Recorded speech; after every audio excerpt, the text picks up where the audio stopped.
बताओ। आ रहा हूँ आ रहा हूँ। बाकी बताओ क्या पढ़ा था पिछला टॉपिक।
मुझे इतना याद है 37 तक तो चले।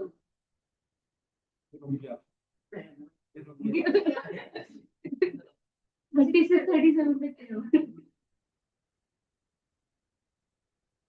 हाँ लेकिन हाँ, ये भी तो करवाया था, थोड़ा बहुत बता तो देते हैं। हाँ वही तो। हाँ, बस।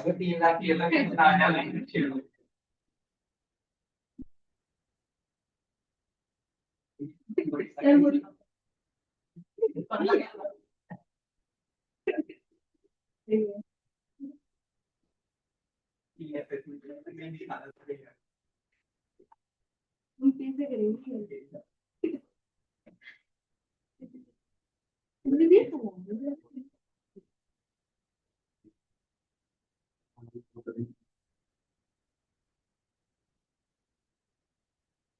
नहीं, मैं भूल गई थी भाई, वो तो ध्यान ही नहीं दिया, मुझे पता है लड़का देखिए।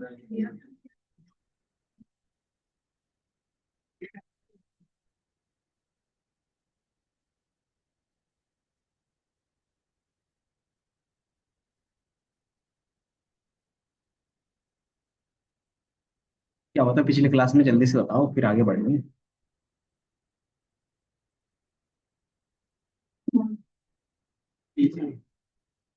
हम्म।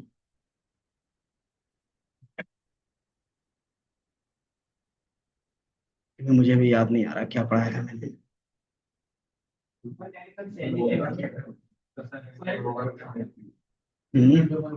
इतना तो मुझे पता है कि ईडीए का था स्टार्ट। अच्छा गिटहब का बताया था ना। याद आ गया कि हम लोगों ने गिटहब का बताया था।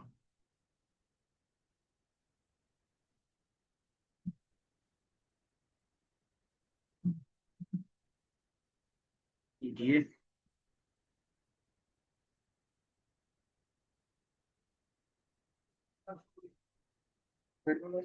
बैठ जाओ। बैठा होता है। बाकी और खाली है।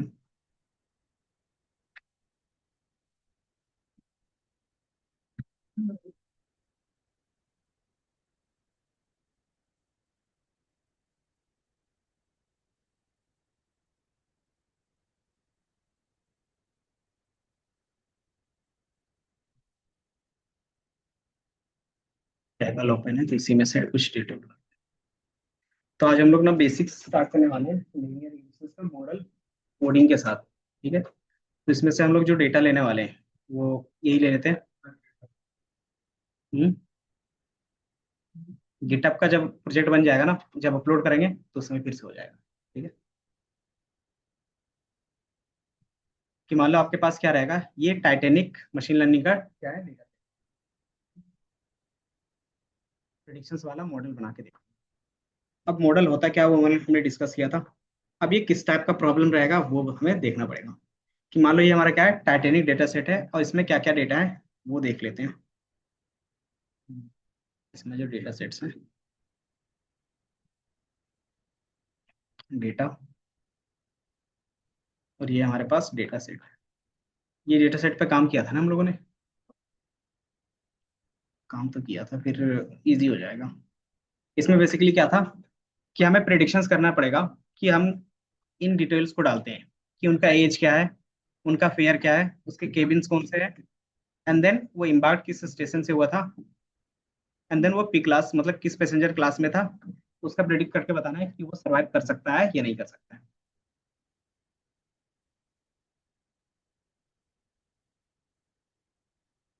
क्वेश्चन सिंपल है कि आपके पास मल्टीपल कॉलम्स रहेंगे,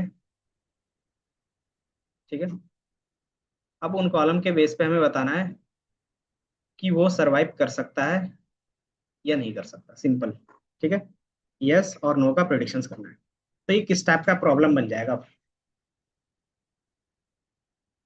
मशीन लर्निंग में हमारे पास टाइप थे, तो ये किस टाइप का मशीन लर्निंग होगा, सुपरवाइज या अनसुपरवाइज।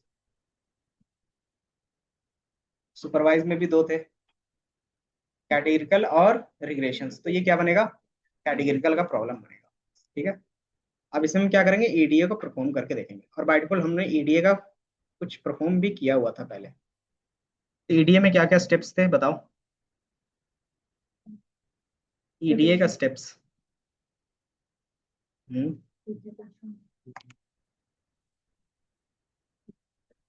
और क्या था।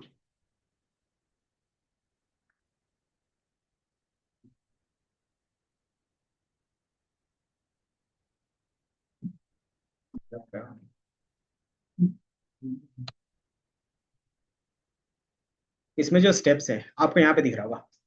पहला आप डेटा लोड करते हो, देन आप क्या करते हो, बेसिक इंफॉर्मेशंस, देन फिर आप मिसिंग वैल्यू हैंडल करते हो, देन आउटलायर हैंडल करोगे, देन आगे जाके स्क्वीनेस हैंडल करेंगे, और एक नया कॉन्सेप्ट, ये दो नया कॉन्सेप्ट आएगा, डेटा इंकोडिंग, फीचर स्केलिंग और फीचर इंजीनियरिंग, ठीक है। तो ये आपके लिए नया रहेगा, बाकी चीजें क्या है, पुराना है। तो उन चीजों पे हम लोग क्या करेंगे, एक एक बार काम कर लेंगे। ये हमारा डेटा सेट, डेटा सेट का हमने लिंक शेयर किया था, याद है, तो लिंक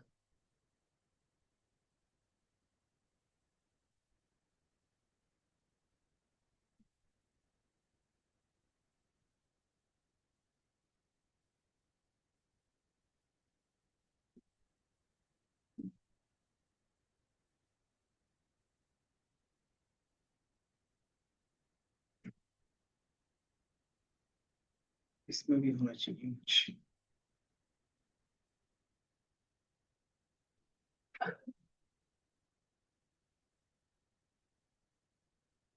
ये डी वाले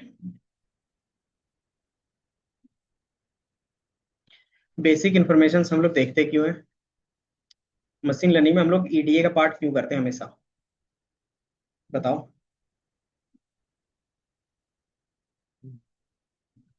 हम्म, नहीं पता। क्योंकि आप किसी को कोई भी चीज सिखाते हो, तो पहले आपको पता होना चाहिए कि आप सिखा क्या रहे हो। तो मतलब आप डेटा से क्या करोगे, मॉडल को ट्रेन करोगे, तो आपको पता होना चाहिए डेटा में एक्चुअली में है क्या।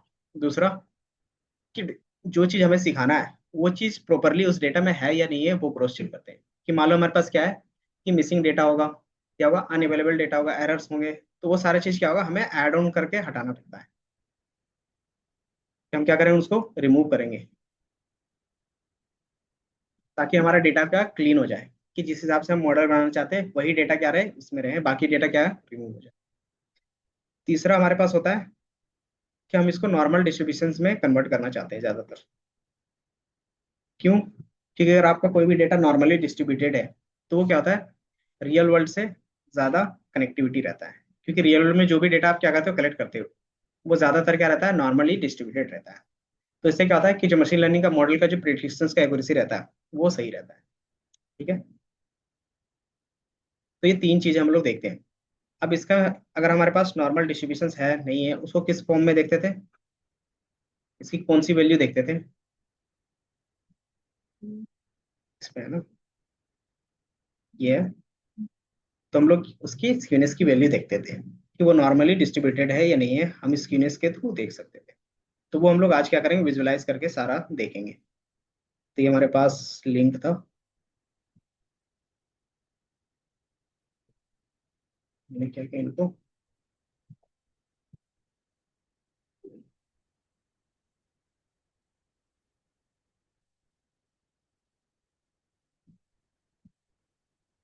तो आप लोग भी ओपन कर लोगे।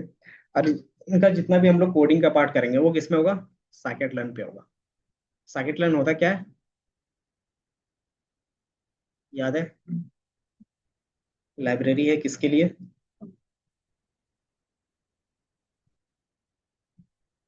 इतनी जल्दी जल्दी भूले को तो कैसे होगा? एटलीस्ट नाम तो याद होना चाहिए। बाकी काम कैसे होता है वो लोग हम लोग धीरे धीरे देखेंगे। ये दिख रहा है कि साइकिट लर्न हमारा क्या है, मशीन लर्निंग लाइब्रेरी है पाइथन में। तो हम लोग इसी का यूज करेंगे कि जो भी चीजें इंप्लीमेंट करना होगा। अब इसमें आता है कोडिंग। तो कोडिंग आपको बेसिक पाइथन आना चाहिए कि किस तरीके से पाइथन के फंक्शंस काम करते हैं, किस तरीके से उसके ऑब्जेक्ट काम करते हैं। तो आप डायरेक्टली क्या कर सकते हो, इनको यूज कर सकते हैं।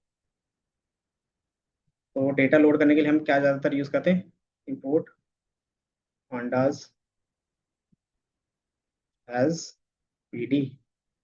और इन फ्यूचर हमें डेटा कन्वर्ट करना होगा तो numpy, और विजुअलाइजेशन करना होगा तो मैटप्लॉटलिब।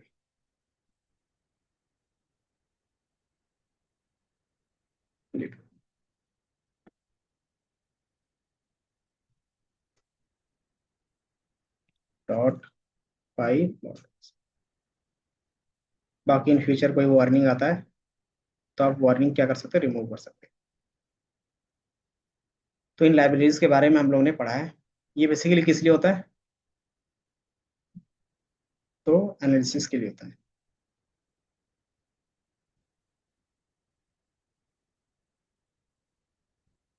ठीक है। अब हमने यहाँ पे क्या किया, डेटा लोड कर लिया है। अब डेटा अगर लोड करते हैं तो उसमें क्या आता है, बेसिक इन्फॉर्मेशन। तो कैसे चेक करते थे, याद है? बताओ अनुराग,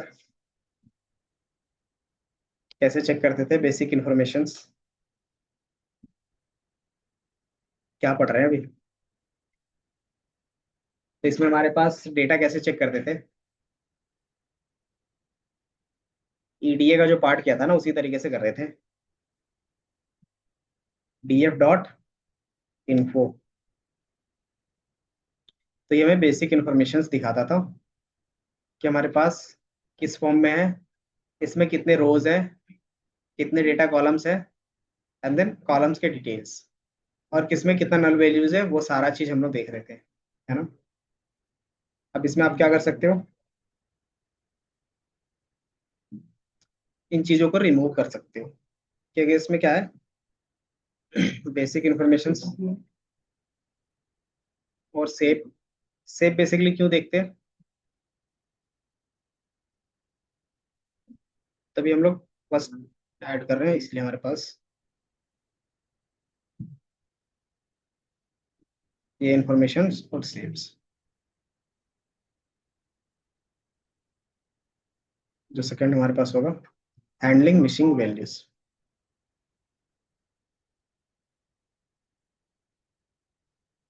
मिसिंग वैल्यू क्यों हैंडल करते होंगे, क्या हो गया?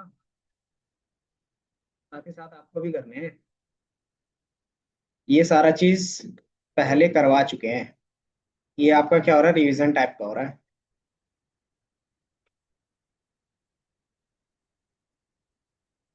हम्म।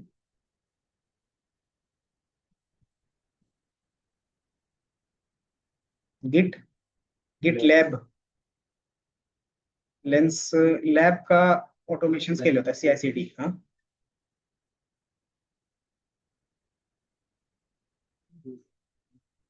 क्योंकि हम लोग ज्यादातर गिट लैब यूज करते थे, वो होता है सीआईसीडी पाइपलाइन के लिए, कि आप जैसे ही कुछ भी कोड में चेंज करोगे आपके प्रोडक्शन में ऑटोमेटिकली क्या होगा, चेंजेस रिफ्लेक्ट होंगे। तो आपको हर एक स्टेप में चेंजेस नहीं करने पड़ते हैं। बाकी गिट लेंस का मुझे देखना पड़ेगा, मैंने देखा नहीं है।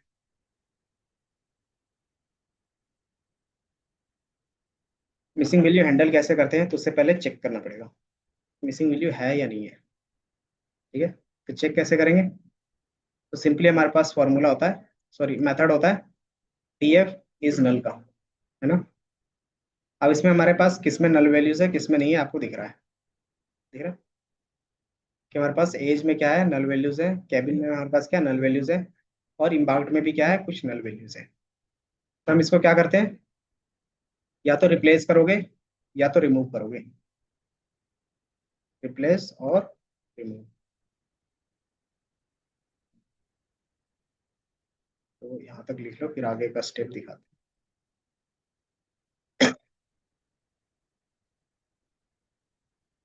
तो यहाँ तक लिख लो जल्दी से। बाकी अगर जिनको आता है वो साथ ही साथ अपना कोड आगे कर सकते हैं। बाकी लैपटॉप यहाँ से ले सकते हो, कोई इशू नहीं। यहाँ पे लैपटॉप है ना, तो यहीं से यूज करिए।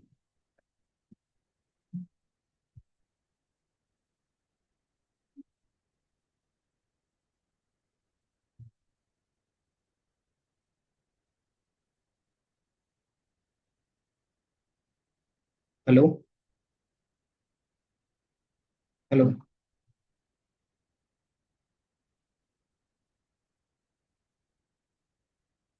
ये मैं इसको शेयर भी कर देता हूँ।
बारिश यहाँ पे लैपटॉप है ना, तो यहाँ से ले सकते हैं।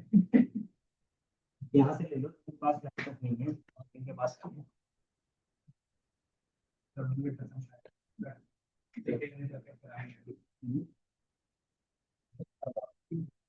इसलिए ये होता है कि जब तक चलाओगे नहीं तब तक सीखोगे नहीं। यही है, सॉफ्टवेयर का सिंपल है कि तुम्हें कुछ भी नहीं आता, अगर तुम चला रहे हो तो तुम सीख जाओगे।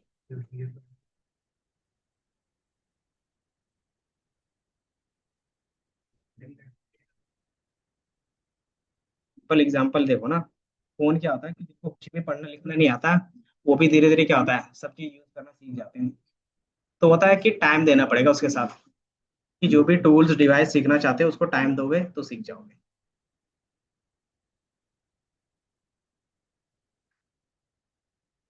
तो रिप्लेस एंड रिमूव हो गया। तो हमने नल वैल्यूज चेक कर लिया। अब इसमें से क्या करेंगे, एज वाले में से रिप्लेस कर लेंगे, और कैबिन को रिमूव कर देंगे, और इम्बार्क में भी क्या करेंगे, रिप्लेस कर लेंगे। ठीक है। तो हमारे पास ये तीन कॉलम से, तीनों में क्या परफॉर्म करना है हमें पता है, कि एज को रिप्लेस कर देंगे किससे, एवरेज। दूसरा हमारे पास क्या है, कैबिन। कैबिन को क्या करेंगे, रिमूव कर देंगे, और इम्बार्क्ड है हमारे पास, इम्बार्क्ड को क्या करेंगे, इसको इसको भी रिमूव कर देंगे। Remove only nulls. और इसमें क्या आएगा, रिमूव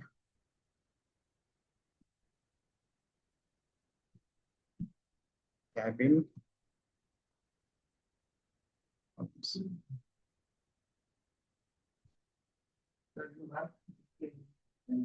हम्म। इम्बार्क्ड में जो नल वैल्यूज है सिर्फ उसको रिमूव करेंगे। दिख रहा। तो मैंने इसको सेंटेंस, नॉर्मल सेंटेंस फॉर्म में भी लिख दिया है।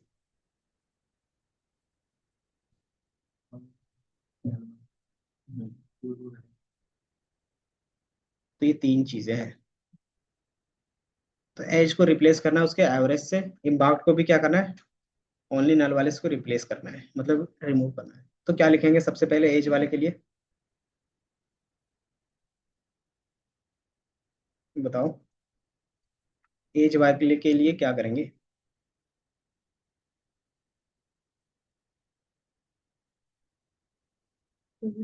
हम्म। फिल लेने का कॉन्सेप्ट था कि मीन लिखा के हम क्या करेंगे, उसके वैल्यू को फिल कर देंगे। और एक हमारे पास इन प्लेस का कॉन्सेप्ट था, वो क्या करता है, याद है, कि उसको क्या करेगा कि परमानेंटली अपडेट कर देगा। दोबारा आप नल वैल्यू चेक करोगे तो आपको इसमें नल वैल्यूज नहीं दिखेंगे, ये दिख रहा है।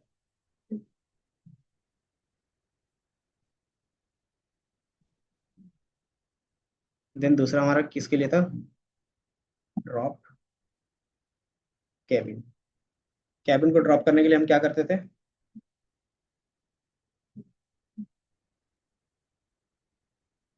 तो सिंपली आपके पास क्या था, ड्रॉप था कैबिन को, और एक्सिस वन इसका क्या मीनिंग था, रो।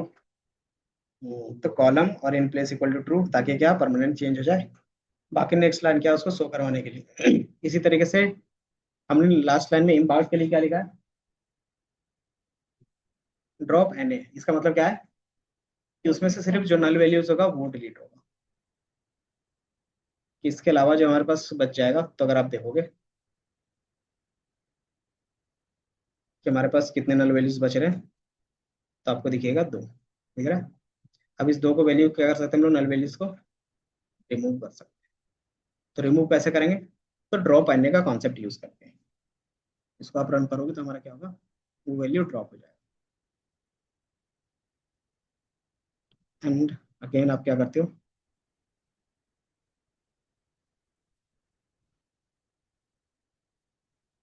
देख सकते हो। तो हमारे पास क्या है, कोई भी नल वैल्यूज नहीं है। अब इसके बाद हम क्या करेंगे,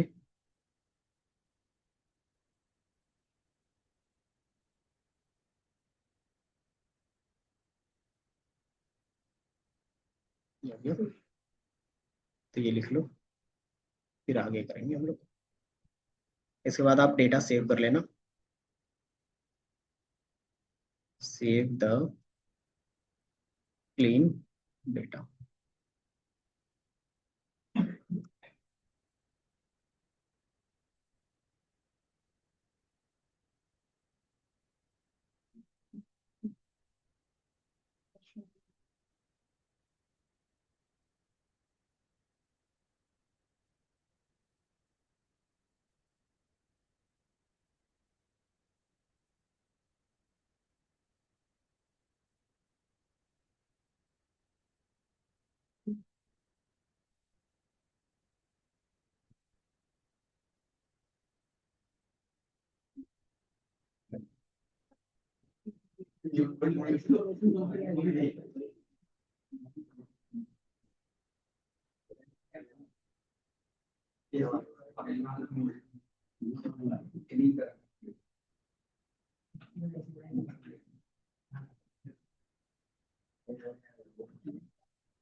बेसिकली उस कॉलम को नेम है ही नहीं, कैपिटल ये बस रिजॉल्व।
वाले कॉलम में कितना है तो once का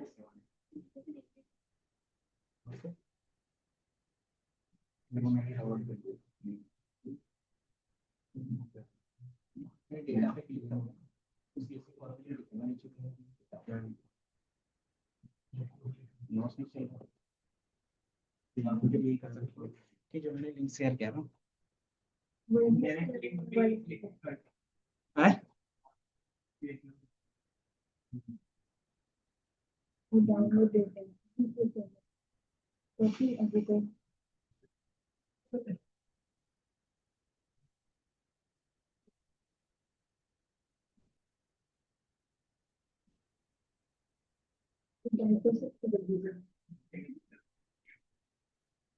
उसका शॉर्ट यूआरएल बना दो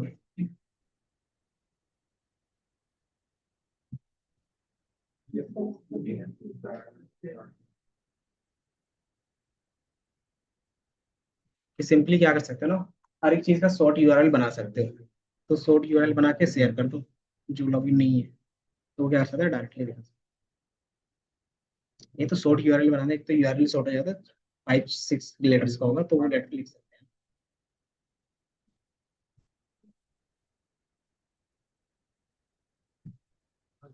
ये हो गया।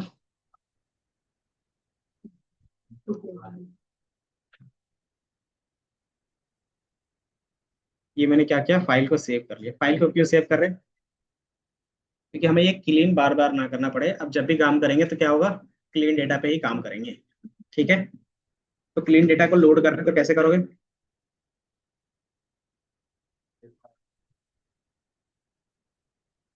कैसे लोड करते हैं। तो सिंपली ये भी हमारा क्या सीएसवी है, तो सिंपली क्या करते हो, रीड कर लेते हो। और चूंकि वेरिएबल का नाम आप कुछ भी रख सकते हो, तो हमने क्या रखा, डीएफ रखा और कुछ नहीं। Then DF dot head.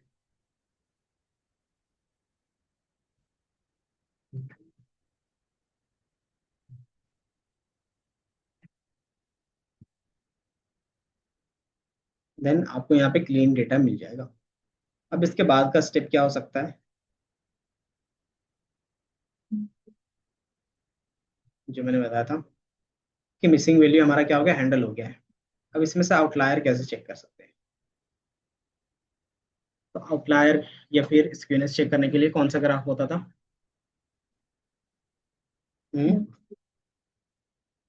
Simply वही यूज करेंगे कि हम आउटलायर चेक करना चाह रहे हैं।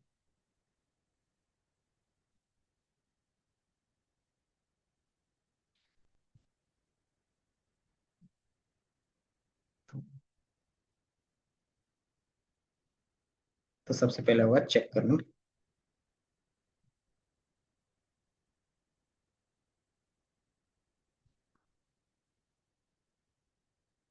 तो डीएफ, तो किसी एक कॉलम का चेक करना है, तो मान लो मैं क्या कर रहा हूँ, एज का चेक करना चाहता हूँ, एज डॉट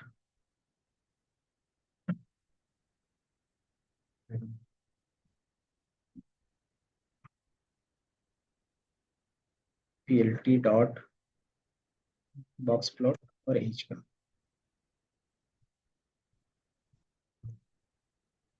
तो यहाँ पे आपको कुछ इस तरीके से दिखेगा, ठीक है। चूंकि एक्स्ट्रा हमारे पास है तो उसको क्या करेंगे, शो कर देंगे, पीएलटी डॉट शो। तो आपको एक ग्राफ कुछ इस तरीके से दिखेगा। अब इसमें क्या दिख रहा है कि मोस्ट ऑफ द डेटा इस रेंज से बाहर है, तो हम क्या कंसीडर कर सकते हैं, आउटलायर। बट क्या होगा, मोस्ट ऑफ द डेटा वहां पे है, तो इसका मतलब क्या है कि वो आउटलायर की तरह नहीं करेंगे। अगर एक दो रहता ना, तीन चार रहते, तब हम क्या करते हैं, उसको आउटलायर की तरह ट्रीट करते हैं। तो मान लो यहाँ पे बहुत सारे डेटा है, मतलब ये क्या है कि वो रेंज पे नहीं है, बट क्या है कि वो हमारा नॉर्मल डेटा है। नॉर्मल क्यों कह रहे हैं, क्योंकि सबसे ज्यादा डेटा वहां पे दिख रहा है। अब इसी तरीके से हमें सबके लिए बनाना है, तो कैसे बना सकते हो, बताओ। हर एक कॉलम के लिए बनाना है तो कैसे बना सकते हैं। हम्म, कि मान लो मुझे क्या करना है, पेयर के लिए बनाना है।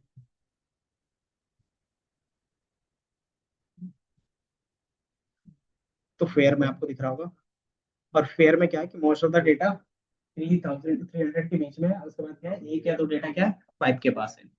तो हम इसको क्या कर सकते हैं, आउटलायर कंसीडर कर सकते हैं। तो इस तरीके से आप क्या करते हो, आउटलायर सिर्फ न्यूमेरिकल डेटा का होता है या फिर कैटेगरिकल का भी होता है, बताओ। तो देख लो, इनबाउट था ना। तो इसके लिए हमारा डेटा इनकोडिंग होता है। अगर आप इसको रन करोगे तो डिफॉल्ट आपको ब्लैंक दिखेगा, क्योंकि इसमें इसके पास क्या है, नंबर्स नहीं है। तो हमने यहाँ पे क्या किया, चेंजेस दी। तो ये सिर्फ आउटलायर चेक कर रहे हैं कि हमारा आउटलायर है या नहीं है। अगर है तो रिमूव कैसे करते थे, याद है, इंट के तौर पे बुलियन इंडेक्सिंग का यूज करते थे। एक बुलियन इंडेक्सिंग का यूज कर सकते हो और एक IQR फॉर्मूला का यूज कर सकते हो। तो मुझे क्या करना है कि जितने भी हमारे पास क्या है, न्यूमेरिकल कॉलम्स है, सिर्फ वही कॉलम्स चाहिए। तो क्या लिख सकते हैं, कैसे ले सकते हैं, अगर मुझे क्या चाहिए, हमारे पास ये सारा चीजें, किसी में क्या है, ऑब्जेक्ट डेटा टाइप है, किसी में इंट है, किसी में क्या फ्लोट है। अब मुझे क्या चाहिए कि मुझे बॉक्स प्लॉट बनाना है, और मुझे पता है बॉक्स प्लॉट किसका बनता है, तो नंबर्स डेटा टाइप का बनता है। तो हमें क्या चाहिए, इनको लूप में चला के एक ही बार में सबका बनाना चाह रहे हैं। तो कैसे कर सकते हैं, क्वेश्चन समझ में आया कि आपको लूप में चलाना है, और लूप में कौन सा डेटा टाइप सिर्फ जाएगा, इंटीजर या फिर फ्लोट जाएगा, इसके अलावा नहीं जाएगा। तो कैसे कर सकते हैं, कंडीशंस डेटा टाइप में होगा। तो सिंपल हम क्या करते हैं, कंडीशन चेक कर लेते हैं। तो पहले मैं आपको डीएफ डॉट टाइप्स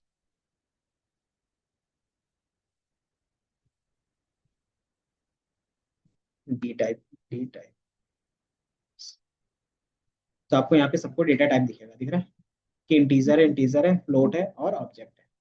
तो ऑब्जेक्ट को बाय डिफॉल्ट हम लोग क्या बोलते हैं, स्ट्रिंग डेटा टाइप ना, वो न्यूमेरिकल नहीं होता। तो अगर मुझे क्या चाहिए, चेक करना है कि मान लो जो फेयर का डेटा टाइप है वो क्या है। कि ओके हमारे पास डीएफ, इसमें फेयर बन रहा है। हाँ,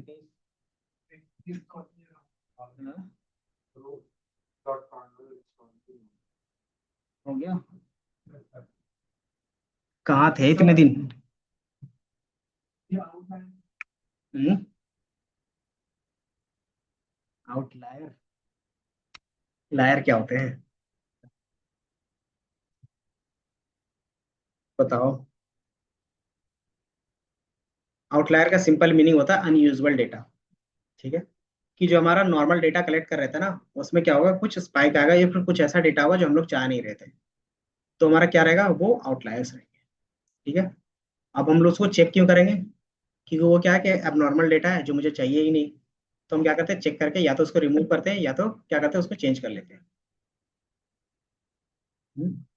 कि मान लो कि आप यहाँ पे कोचिंग चला रहे हो, तो आप किस ऑडियंस को टारगेट करते हो, कितने एज ग्रुप को टारगेट करोगे, कितने से कितने के बीच के?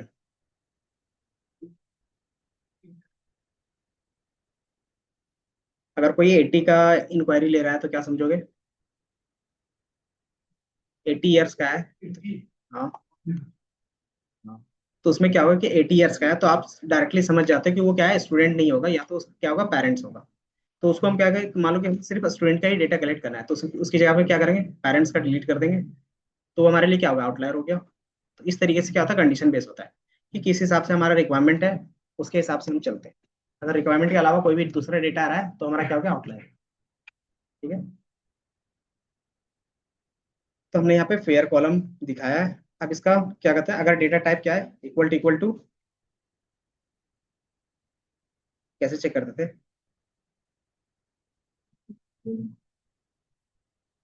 डॉट डी टाइप, इसका डेटा टाइप क्या बताएगा, फ्लोट। अगर इसका डेटा टाइप इक्वल टू क्या है, फ्लोट है, तो ये क्या बताएगा, ट्रू। अगर ये फ्लोट नहीं रहेगा तो क्या बताएगा, false। तो जहां पे मेरा डेटा टाइप क्या हो, एक होता है ऑब्जेक्ट। ऑब्जेक्ट आपको बताया था क्या होता है, स्ट्रिंग।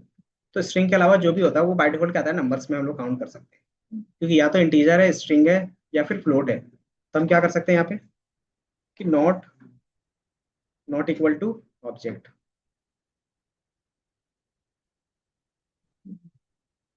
OBJEC।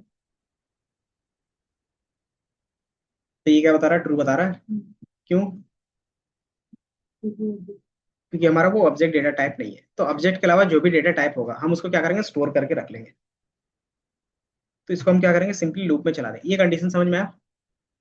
इसमें हमने क्या किया कि फेयर का जो डेटा टाइप है वो क्या ऑब्जेक्ट के डेटा टाइप के बराबर है या नहीं है। तो मैंने क्या बोला कि नहीं है तो ट्रू देना है, अगर है तो फॉल्स।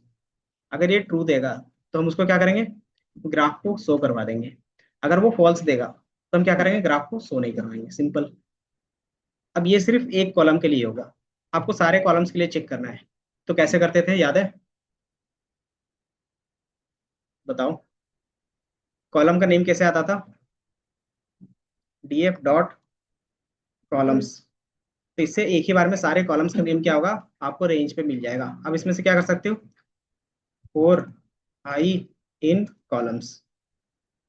इसको आप क्या करोगे, प्रिंट करके देख लोगे आई को, तो आपको एक एक करके कॉलम के नेम आ जाएंगे। ठीक है, अब एक एक करके आ रहा था, हम सिर्फ क्या करेंगे, यहाँ पे आई रख देंगे, तो ये क्या होगा, ऑटोमेटिकली चेंज होते रहेगा। यही चीज हम लोग यहाँ पे कर रहे हैं, कि जहाँ पे आप प्रिंट कर रहे हो आई, और उसी के जस्ट नीचे क्या कर सकते हो, वी टैब। और जहाँ पे हमारे पास ये कॉलम का नेम था उसमें क्या कर देंगे, आई कर देंगे। ठीक है, अब इसको भी क्या करेंगे, प्रिंट कर लेंगे। प्रिंट क्यों कर रहे हैं, ताकि आपको दिखा ले कि ऑब्जेक्ट डेटा टाइप है या नहीं है, और साथ ही साथ इसका एक्चुअल डेटा टाइप भी क्या है वो भी प्रिंट करवा देते हैं। Ctrl+C, प्रिंट, और इसको मैं लिख देता हूँ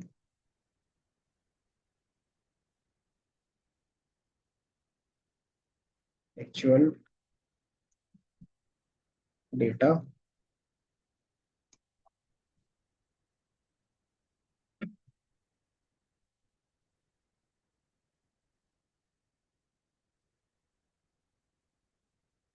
तो आप इसको रन करोगे तो ये दिखेगा।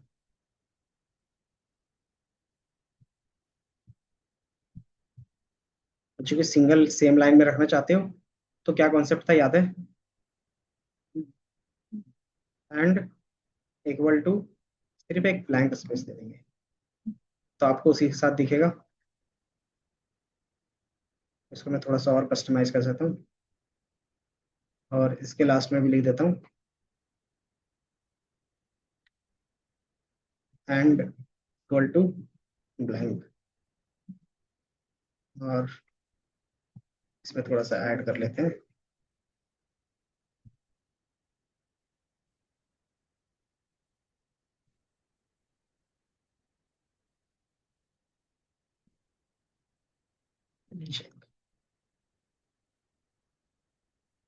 तो आपको कुछ इस तरीके से दिखेगा।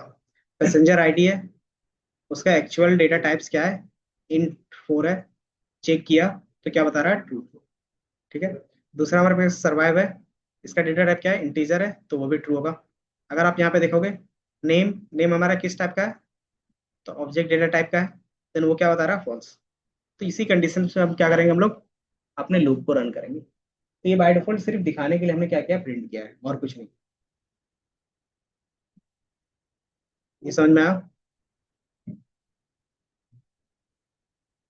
अब इसी चीज को क्या करते हो कि सब ग्राफ के लिए कि मुझे लूप में सारी चीजें करनी है, तो प्रिंट वाले को हटा देंगे और इफ का कंडीशंस लगा देंगे यहाँ पे, कि जैसे ही आएगा, और यहाँ पे क्या लगेंगे? इफ, क्या होगा? ये वाली वैल्यूज। तो प्रिंट वाला हमारा कोई काम का नहीं है, तो इसको मैंने हटा दिया। तो आपको यहाँ पे दिख रहा होगा, अगर वो ऑब्जेक्ट डेटा टाइप का नहीं है तभी क्या करना, मुझे बॉक्स प्लॉट बनाना है, सिंपल।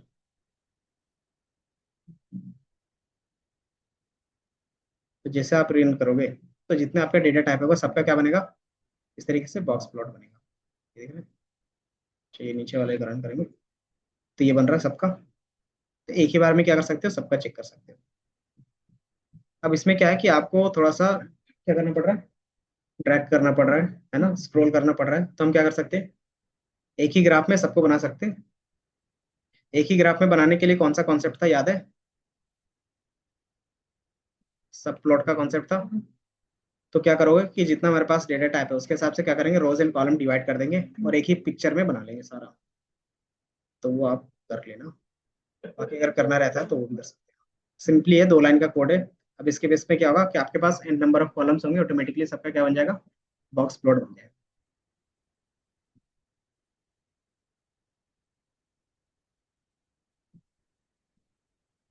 बाकी सब प्लॉटिंग में मान लो कितना हमारे पास टोटल कॉलम था, 16 थे ना। तो 4 बाई 4, 16 का बना सकते हैं। 4 बाई 4 का बना दोगे तो आ जाएगा, दिख रहा? एंड देन उसमें क्या करोगे, आई की वैल्यू बार बार चेंज करते रहोगे, तो उसमें आपको थोड़ा सा सिर्फ रेंज लगाना पड़ेगा, क्योंकि पहला प्लॉट, दूसरा प्लॉट, तीसरा प्लॉट चलाना पड़ता है ना। ये बन गया।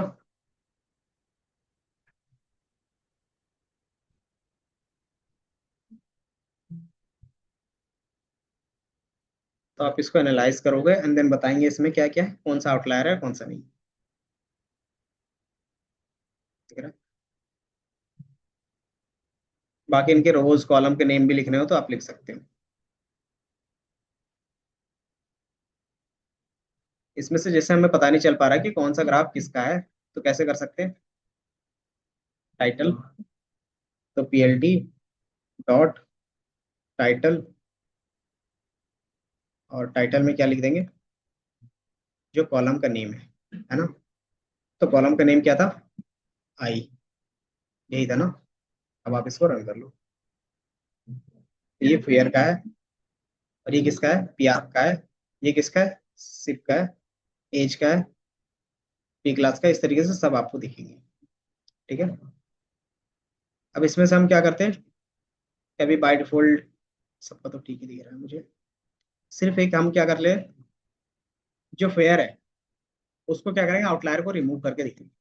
ठीक है। देन बाकी जिसमें भी आउटलायर होगा सिर्फ उसका क्या होगा, रेंज चेंज होगा। ठीक है। तो मान लो हर एक कॉलम में जो आउटलायर होते हैं वो रेंज के बेस पे होते हैं, और हर एक कॉलम का रेंज क्या होगा, अलग अलग होगा। अगर आपको लगता है कि रेंज हमें फिक्स करना है हर एक कॉलम का, कि जितना उसका एक्चुअल वैल्यू होगा उसका मुझे क्या चाहिए, कि 2.5 टाइम्स ज्यादा होगा तो वो हम रखेंगे, और उससे ज्यादा होगा तो वो नहीं रखेंगे। तो वो कंडीशंस के फॉर्म में क्या कर सकते हो, फिर से लूप लगा सकते हो। अगर आपको मैनुअली करना रहेगा तो क्या करोगे, एक एक करके चेक करोगे। ठीक है? तो एक एक करके चेक करेंगे, देन फिर क्या करेंगे उसके हिसाब से। क्योंकि आपने बोला कि जो उसका एक्चुअल डेटा होगा, किसी का 500 होगा, किसी का 200 होगा, किसी का 300 होगा, तो वो एक्चुअल डेटा हो गया, और उससे क्या है 2x ज्यादा, एंड देन उससे ज्यादा जो वैल्यू होगा उसको सिर्फ remove कर। तो वो कंडीशन बेस उस तरीके से लगा सकते हैं कि मान लो हमारे पास n कॉलम्स है, सब में इसी तरीके से प्रॉपर्टी लगाना है तो लगा सकते हैं। और वो आपको पहले चेक करना पड़ेगा विजुअल्स में। ठीक है। अभी हमने क्या किया, चेक कर लिया। अब इसमें से एक ही कॉलम मान के चल रहे हैं फेयर का, कि फेयर का क्या है, आउटलायर्स है। Fair has outliers.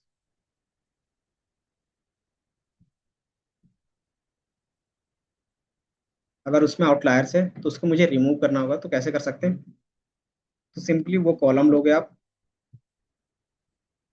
फेयर, और ये हमारे पास क्या हो गया, फेयर का कॉलम आ गया। अब इसमें से मुझे क्या करना था, कंडीशंस। तो फेयर का जो हमने देखा था, तो क्या था वैल्यू, कि हमने देखा कि 300 से ज्यादा सिर्फ ये 500 के आसपास है, तो हम क्या कर सकते हैं कि 300 से जो अबव होगा वो हमारे लिए आउटलायर होगा। ठीक है। तो कंडीशंस में आप क्या लगा दोगे, कि फेयर वैल्यू ग्रेटर देन 300, या फिर 400 का रख लेते हैं अभी फिलहाल के लिए। तो ये क्या दिखाएगा, सिर्फ जो 400 से ज्यादा होगा। बाय डिफॉल्ट हमें क्या दिखा रहा है, ट्रू एंड फॉल्स। ये क्यों दिखा रहा था, याद है नितीश, ये ट्रू एंड फॉल्स पे क्यों दिखा रहा है, याद है कि हम लोग इसको क्या बोलते थे, कि बेसिकली इसको बोलते थे boolean indexing. Then boolean indexing को क्या करते थे, फिर उसके डेटा फ्रेम के अंदर पास करते थे तो एक्चुअल डेटा दिख जाता था। तो ये 400 से ज्यादा क्या है, तो ये 3 पैसेंजर्स हैं। देन उसका जस्ट रिवर्स केस करेंगे तो क्या होगा, उसके अलावा सारा आ जाएगा। तो मुझे क्या चाहिए था, 400 से ज्यादा कौन कौन थे वो देखना था। अब क्या देखना है, जो 400 से कम है तो उसको रिवर्स केस कर सकते हैं। तो उसके अलावा जो भी है तो आपको सारा डेटा दिख जाएगा। ये दिख गया। अब यही हमारा क्या बन गया, आउटलायर ट्रीट करने का तरीका। अब इसको क्या करेंगे, दोबारा डेटा फ्रेम में स्टोर करवा दोगे, तो जो पुराना डेटा था वो क्या होगा, हट जाएगा। कि मान लो जो हमारे पास क्या था ना डीएफ में, कि वो तीनों डेटा का इंक्लूड करके था। अब इसको दोबारा क्या करोगे, डीएफ में स्टोर करवा दोगे, तो क्या होगा, कि वो तीनों वैल्यूज हट जाएंगे ऑटोमेटिकली। तो ये हमारा क्या है, कि आउटलायर ट्रीट करने का एक सिंपल तरीका होता है। ये दूसरा क्या था, हमने बताया था रेंज के हिसाब से IQR लगा दोगे। जैसे आप इसको रन करोगे तो वो तीनों डेटा क्या होंगे, हट जाएंगे। कैसे पता चलता है, तो अगर आप देखोगे पहले 889 थे, अब क्या है 886 है, तो आपको यहाँ से भी आइडिया लग जाता है। ठीक है। तो ये हमारा क्या था, एक सिंपल आउटलायर ट्रीट करने का तरीका था, कि बुलियन इंडेक्सिंग के थ्रू क्या कर सकते हो, ट्रीट कर सकते हो। तो ये लिख लो, फिर इसके बाद क्या था वो, यहाँ तक सबको समझ में आया।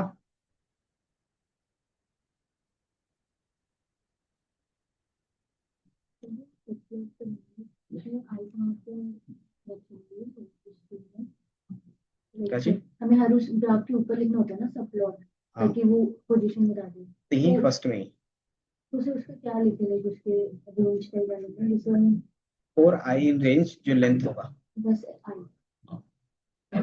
मुझे एक लेंथ लेके चलना है, उसके हिसाब से चलता रहेगा। थोड़ा सा उसको कस्टमाइज कर लेंगे। तो इतना लिख लिया, फिर आगे बढ़ेंगे। इतना लिख लो, और इतना समझ में आया नहीं है वो बताओ। कोड मैंने शेयर भी किया है।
तब भी गलत है।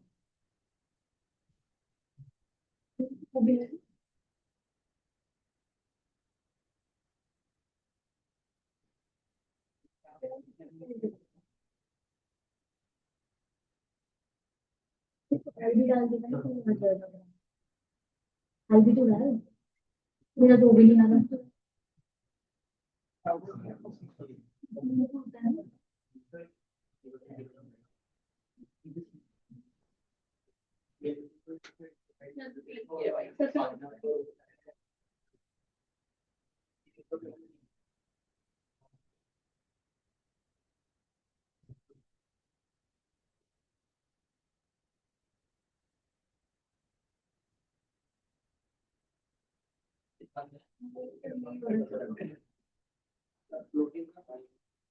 हाँ, एक एक करके। हम्म, कि अपने हिसाब से एक ही फिगर बनाए उसके अंदर ये सारा आ जाएगा। कोई नहीं, क्लास के लास्ट में देख लेंगे फिर उसको। कौन से निकल। स्क्यूनेस होता क्या है पहले ये बताओ, उसके बाद स्क्यूनेस। स्क्यूनेस याद है, अभी बताया था।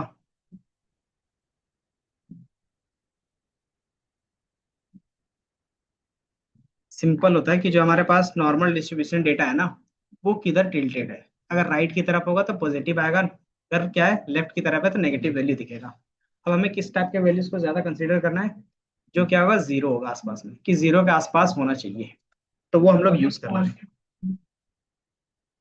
मैंने बताया था ना कि जो हमारे पास ग्राफ होना चाहिए किसी भी चीज का, तो वो कुछ इस तरीके से दिखेगा, तो क्या होगा, नॉर्मली डिस्ट्रीब्यूटेड होगा। और इस टाइप के डेटा जो होता है वो मशीन लर्निंग में अच्छा परफॉर्म करते हैं एज कम्पेयर टू स्क्यू जो डेटा रहते हैं। तो सबसे पहले हम चेक कर सकते हैं, तो इसके लिए आप क्या करते थे, अगर विजुअल्स में देखना है तो क्या यूज करोगे, हिस्टोग्राम। ठीक है, अब हम क्या करते हैं, मान लो पेयर का ही ले लेते हैं, डीएफ क्या था, पीएलटी डॉट एक्सप्लोट और पेयर। तो ये आपको कुछ इस तरीके से दिख रहा था। अब इसमें क्या करना था, वो लाइन ड्रॉ करना था। तो लाइन कैसे ड्रॉ कर सकते हैं, याद है? तो एस एन एस का यूज कर लेते हैं। एस एन एस में क्या होता है कि आपको डायरेक्टली लाइन मिल जाता है, S N S dot hist plot. और ये प्लॉटिंग सीखना कोई नहीं है, सिंपली क्या करते हैं हम लोग, जो प्लॉट का नाम होता है वो देते हैं और जो डेटा होता है वो पास करते हैं। तो ये आपको कुछ इस तरीके से विजुअल दिखेगा। हाँ, ये सेम जो हम लोग कर रहे थे ना एक्सेल पावर बीआई टैब्लू में, वो काम हम लोग इसमें पाइथन में कर रहे हैं, विजुअल्स तो ये है।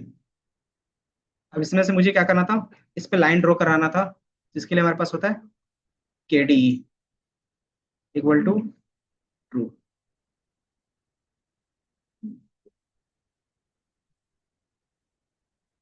K D equal to P are.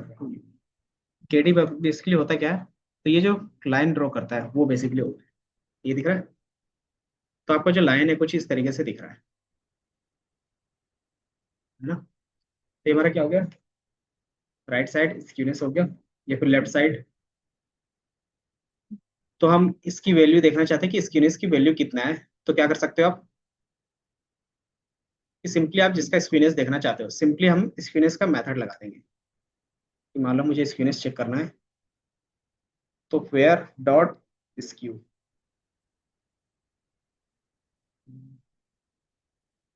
और ये आपको वैल्यू ला के दे देगा। तो ये चूंकि राइट साइड है,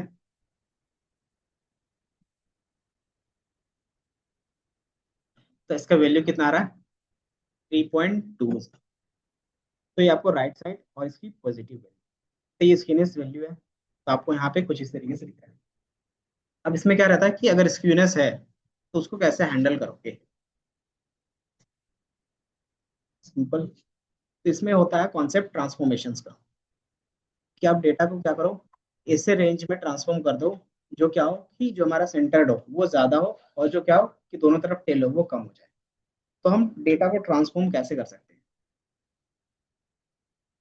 अगर मैं यहाँ पे सिंपल एग्जांपल देता हूँ, कि मैंने यहाँ पे क्या किया, किसी एक को एक बुक दिया, तो वो क्या होगा कि डिस्क्रिमिनेटेड होगा, कि मैंने सबको नहीं दिया। अगर मैं एक एक बुक सबको देता हूँ तो क्या होगा, सेम इंक्रीमेंट होगा, तो कोई भी इम्पैक्ट होगा नहीं होगा। मतलब आपका सिर्फ क्या होगा, चेंजेस होंगे कुछ ना कुछ, बट वो इम्पैक्ट क्या होगा, नहीं दिखेगा। मतलब वो एक्चुअल में क्या रहेगा, सेम रहेगा। तो वही चीज हम लोग यहाँ पे भी कर सकते हैं। इसमें सिंपल हम क्या कर सकते हैं, आप इसमें कोई भी फॉर्म लगा सकते हैं। कि हमारे पास होता है क्या है, कि मान लो इसका स्क्वायर रूट कर दिया, तो क्या होगा स्क्वायर रूट करने से, तो इसका रेंज ऑटोमेटिकली छोटा हो जाएगा, और रेंज छोटा हो जाए तो क्या होगा, डिस्ट्रीब्यूशन भी अलग तरीके से दिख सकता है। तो हम वही करके देख रहे हैं। तो कैसे कर सकते हैं, NP dot square root SQRT और डेटा फ्रेम, और मैंने इसको रन कर दिया। तो स्क्वायर रूट करेंगे तो कुछ इस तरीके से वैल्यू दिख रहा। अब स्क्वायर रूट करने के बाद इसका स्क्वेयरनेस देखते हैं तो किस तरीके से है, क्या हो गया। तो यहाँ पे अगर वैल्यू देखोगे, जब मैंने स्क्वायर रूट किया वहां पे कितना वैल्यू आ रहा है, 1.7। और विदाउट स्क्वायर रूट कर रहे थे तो कितना आ रहा था, 3 पॉइंट समथिंग। अगर आप देखोगे, ये दिख रहा है, क्या चला गया।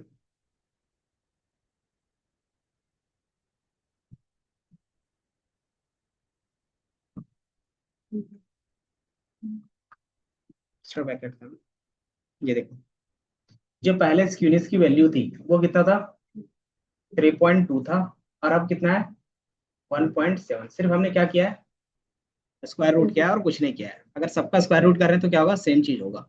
जैसे बोलते हैं ना कि अगर दोनों तरफ से मल्टीप्लाई करते हैं टू टू से, तो क्या होता है, सेम वैल्यू रहेगा, कोई फर्क इफेक्ट नहीं होता। तो सेम हम लोग ने यहाँ पे भी किया है। अब अगर इस तरीके से हम लोग कर रहे हैं, उसका हिस्टोग्राम बनाते हैं तो किस तरीके से दिखता है वो देखना चाह रहे हैं। तो कैसे देख सकते हो,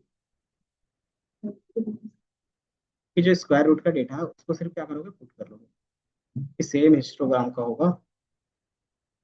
अब यहाँ पे जो डेटा है डीएफ का, वो सिर्फ क्या होगा, स्क्वायर रूट वाला डेटा होगा। मैं क्या करता हूँ, जो स्क्वायर रूट कर रहे थे वही, कंट्रोल सी, कंट्रोल V, और एक ब्रैकेट। मैंने यहाँ पे वैसा कुछ नहीं किया है, बस क्या गया, स्क्वायर रूट वाला डेटा डाल दिया। अगर आप ये देखोगे तो ये अब क्या है, थोड़ा सा नॉर्मली डिस्ट्रीब्यूटेड की तरह दिख रहा है ना।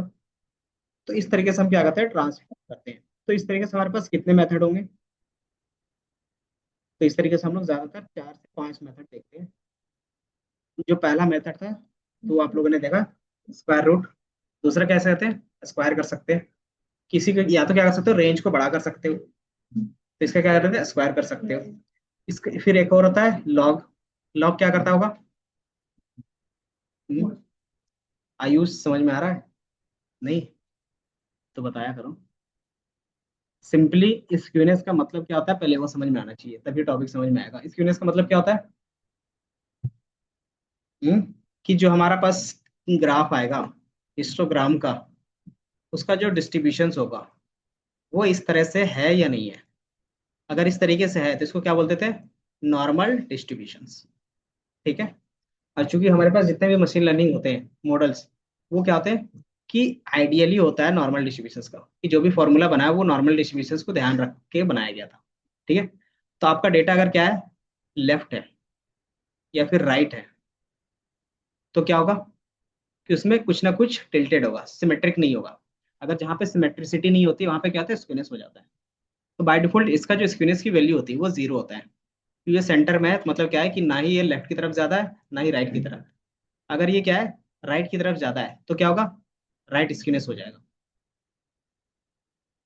अगर ये क्या लेफ्ट की तरफ है तो क्या होगा, लेफ्ट स्क्यूनेस हो जाएगा। तो लेफ्ट का नेगेटिव में आता है, राइट का पॉजिटिव में आता है वैल्यू। ठीक है। तो यहीं से हम क्या कर रहे थे, चेक कर रहे थे। इसको चेक करने के लिए हमारे पास दो चीजें होंगी, या तो नंबर के फॉर्म में चेक कर सकते हो या तो विजुअल के फॉर्म में। नंबर के फॉर्म में चेक कर रहे थे तो स्क्यूनेस का फॉर्मूला लगा रहे थे। तो यहाँ पे क्या दिखा रहा है, 3 पॉइंट समथिंग दिखा रहा है, मतलब ये क्या होगा, राइट साइड स्क्यू। देन फिर हमने क्या किया, इसी का विजुअल्स करके देखा। क्यों, क्योंकि हम लोग देख रहे थे कि ये राइट साइड बता रहा है, तो राइट साइड है या नहीं है। अगर आप देखोगे तो हमें यहाँ पे क्या दिख रहा था, राइट साइड पे दिख रहा था। ठीक है। तो इस तरीके से आपको क्या दिखेगा, डेटा दिखेगा। तो मतलब ये क्या स्क्यूनेस है। अब इसको हम क्या कर सकते हैं, ट्रांसफॉर्म कर सकते हैं। ट्रांसफॉर्म का मतलब क्या होता है, बताओ। और चेंज क्यों करेंगे, कि मान लो कि आपका रेंज क्या है, कि नॉर्मल रेंज इतने से इतने के बीच में है। अगर इसको हम क्या करते थे, या तो रेंज को बढ़ा सकते हैं या तो घटा सकते हैं, तो उससे क्या होगा, इसका जो विजुअल्स होगा वो भी क्या होगा, चेंज हो जाएगा ऑटोमेटिकली, है ना। तो इससे क्या होता है कि आपका स्क्यूनेस रिमूव हो सकता है। तो हम क्या कर रहे थे कि स्क्वायर रूट करके देख रहे थे। स्क्वायर रूट का मतलब क्या होता है, बताओ। कि अगर जो वैल्यू 4 था, अब किस तरीके से दिखेगा, 2 में। जिसकी वैल्यू 16 थी अब किस में दिखेगा, 4 में। तो ये स्क्वायर रूट का मतलब होता था। तो मैंने क्या किया, फेयर वाले कॉलम को इस तरीके से ट्रांसफॉर्म कर दिया है, ताकि उसका रेंज छोटा हो जाए। अगर रेंज छोटा हो जाएगा तो क्या होता है, ग्राफ थोड़ा सा चेंज हो जाता है। तो जैसे मैंने ग्राफ चेंज किया, तो इसको स्केलिस की वैल्यू देखोगे तो कितना आ गया, कि 3.2 था, अब क्या है, 1.7 है। मतलब अप्रोक्स 50% रिड्यूस हो गया। एंड देन दोबारा अगर आप ग्राफ बना के भी देखोगे तो ये आपको थोड़ा सा नॉर्मली डिस्ट्रीब्यूटेड की तरफ दिखेगा, दिख रहा है। तो इस तरीके से हम क्या करते हैं, अलग अलग मेथड होते हैं, उसको एक्सपेरिमेंट करके क्या करते हैं, अप्रोक्स 0 के आसपास लाते हैं। हर एक डेटा नहीं आ पाएगा, बट क्या रहेगा, अप्रोक्स करने की ट्राई करते हैं। इससे कितने मेथड थे, तो हमारे पास 4 होते हैं। तो ट्रांसफॉर्मेशन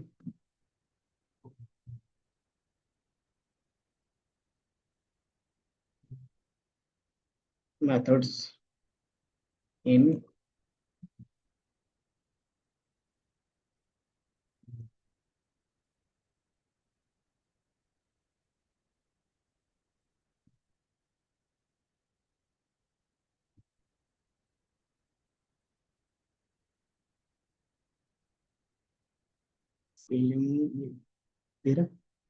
स्क्वायर रूट हमने एक देखा।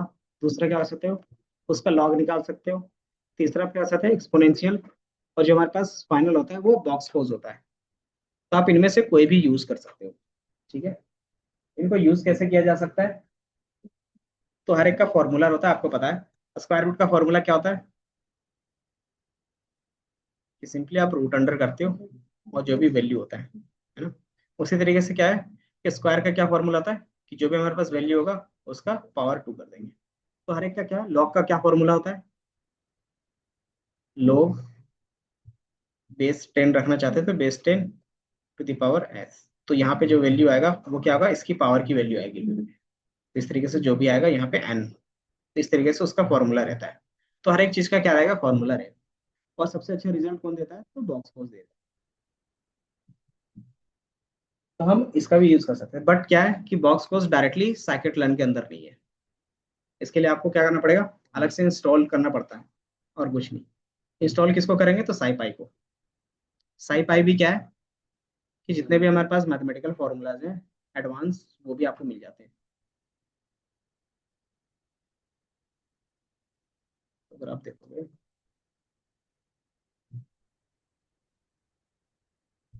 एमएल कोड,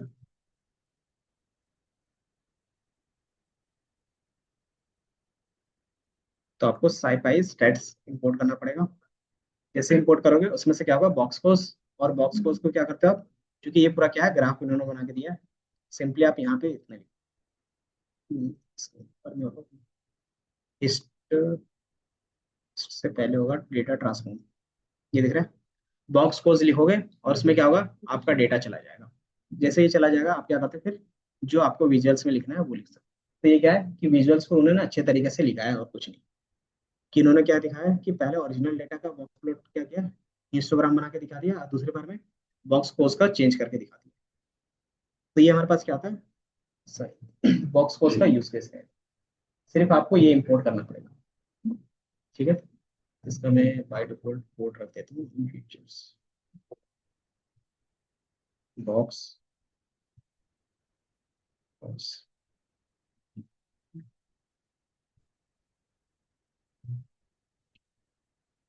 तो ट्रांसफॉर्मेशंस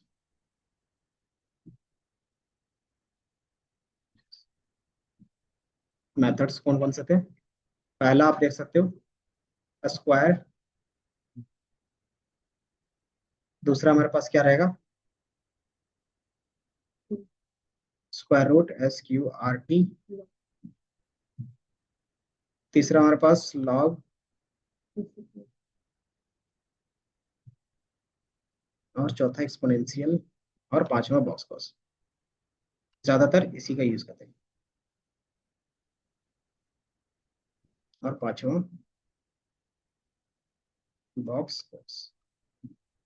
तो ज्यादातर ट्रांसफॉर्मेशन मेथड्स में ये यूज करते हैं।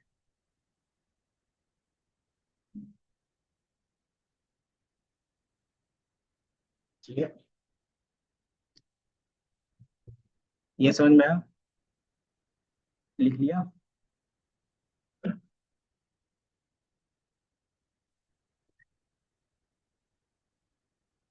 Good.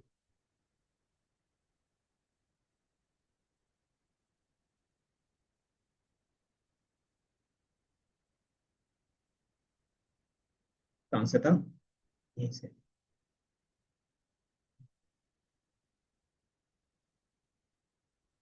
ये यहाँ से था।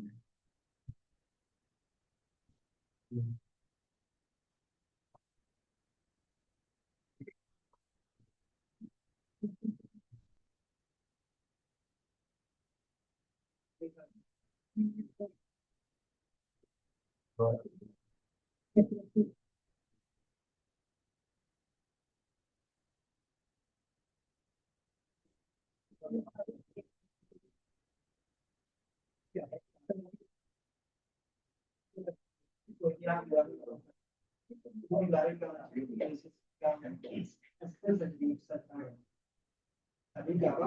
वो दूसरा क्या हुआ? ये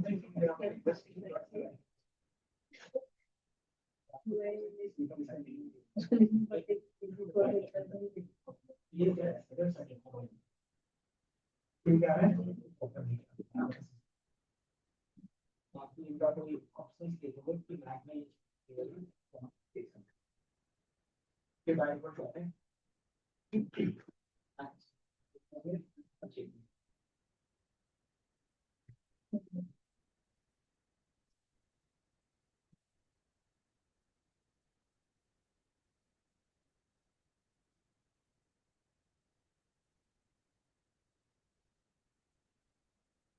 सच कर सकते हैं बट क्या उसमें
आपको ये आएगा ना, उसको पार्टनर ओपन करो, ओपन होगा, परफॉर्मेंस से सेव कर लो, और ये फाइल का नाम रखोगे, फिर डॉट पीएचपी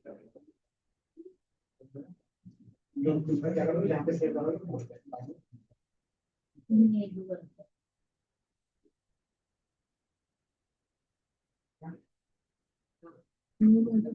साइन कोस नहीं, इसमें सिर्फ ज्यादातर यूज करेंगे तो आगे जाके साइन का रहेगा बस, नहीं कोस का, क्योंकि उसमें एक कॉन्सेप्ट आता है कोसाइन सिमिलरिटी, है ना। और चूंकि हम क्या करते हैं, कोई भी चीज सर्च करते हैं ना, तो सिमिलरिटी के बेस पे होता है, और सबसे ज्यादा फास्ट होता है हमारे पास कोसाइन ही। तो सर्चिंग बेस पे काम करेंगे तो कोसाइन तो पता होना चाहिए। वो अभी यूज नहीं करेंगे, जब एनएलपी पढ़ेंगे ना कॉन्सेप्ट, कि वो टेक्स्ट बेस्ड सर्चिंग होता है। जैसे चैट जीपीटी में कुछ भी सर्च करते हो ना, तो वो कोसाइन सिमिलरिटी होता है। तो उसको समझ में आता है कॉन्टेक्स्ट के बेस पे। कॉन्टेक्स्ट होता है क्या है पता है ना, कि जिसके बारे में आप बात कर रहे हो, कि एक वर्ड के कई मीनिंग होते हैं, उसका रियल मीनिंग कब निकलता है, जब आप उसका कॉन्टेक्स्ट बताते हो। तो वही चीज चैट जीपीटी में भी रहता है, कि अगर आप बिना कॉन्टेक्स्ट के बात करोगे तो चैट जीपीटी क्या करेगा, रैंडम आंसर करेगा। अगर आप क्या कहते हो कॉन्टेक्स्ट देते हो तो क्या करेगा, वो आपको ट्रू आंसर करके देगा। तो वो क्या नहीं, कौन सा, हाँ तो इसको इंस्टॉल करना पड़ेगा ना, मैंने बताया था कि पिप इंस्टॉल साईपाई। इसको इंस्टॉल करने के लिए क्या करते हो, एक्सक्लेमेशन मार्क, पिप, हाँ, इंस्टॉल,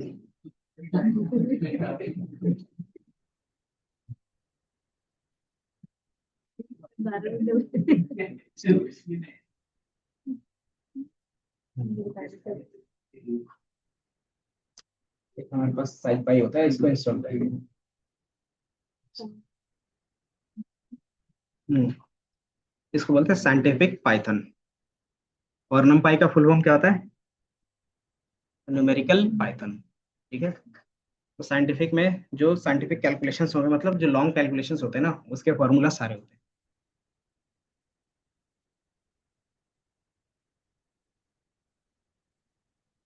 तो ये हो जाएगा, बाकी अगर आप इसको रन करके देखोगे तो देख सकते हो।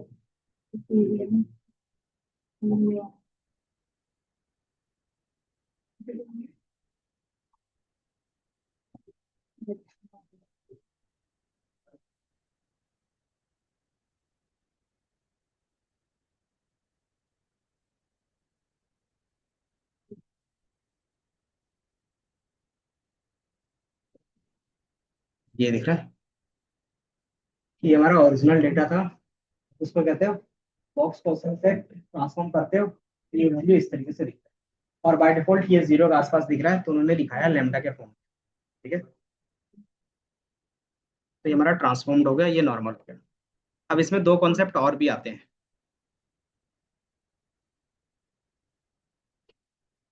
इसमें कुछ एक्स्ट्रा एरर है, नेम साइपाई इज नॉट डिफाइंड, उसको हटाते हैं। देन इसके अलावा हमारे पास दो कॉन्सेप्ट आते हैं, नॉर्मलाइजेशंस और स्टैंडर्डाइजेशंस। सुना है क्या होता है?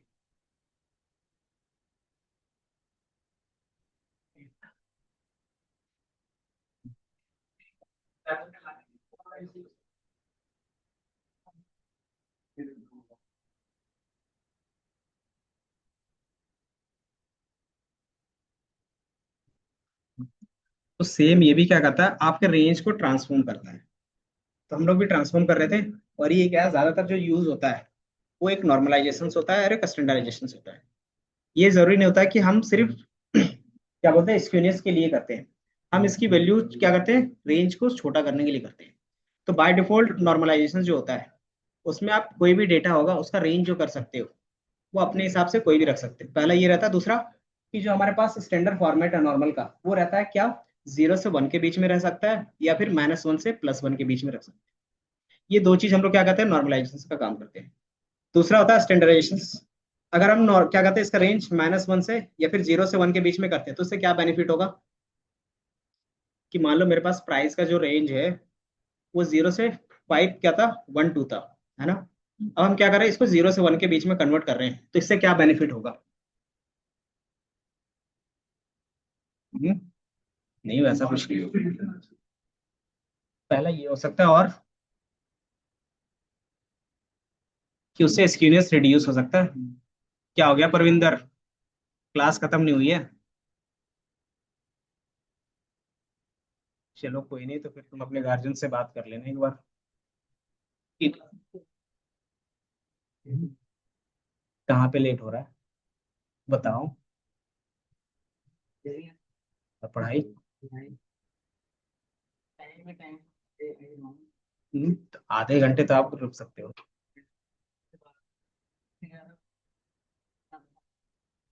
हम्म, क्योंकि टाइमिंग तो यही चलेगा। बस मैम से बात करें।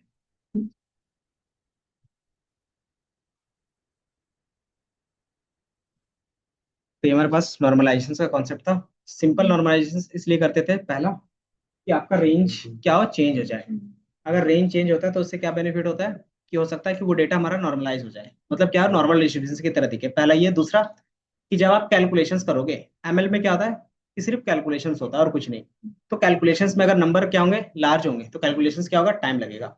अगर क्या होगा, नंबर छोटा होगा तो क्या होगा, कैलकुलेशंस में कम टाइम लगेगा। तो ये हम लोग इसलिए करते हैं। ये नॉर्मलाइजेशंस और स्टैंडर्डाइजेशंस एमएल पे क्या होता है, ऑप्शनल होता है, क्योंकि इसमें ज्यादा डेटा नहीं यूज करते हैं। लेकिन डीप लर्निंग में क्या होगा, कि आपके पास बहुत ज्यादा ही डेटा होता है, तो वहां पे क्या रहता है, ये स्टेप कंपलसरी हो जाता है। ठीक है, तो यहाँ पे हम क्या कर सकते हैं, नॉर्मलाइजेशंस और स्टैंडर्डाइजेशंस का कॉन्सेप्ट यूज कर सकते हैं। और बहुत जगह पे क्या रहता है कि इनका डिफरेंस भी पूछ लेते हैं, कि इसका भी सेम काम होता है, स्केलिंग करना।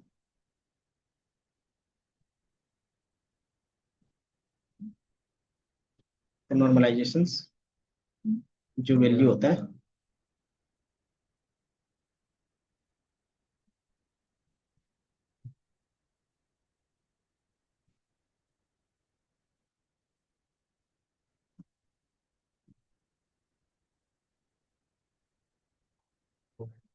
ये हमारा नॉर्मलाइजेशंस का हो गया।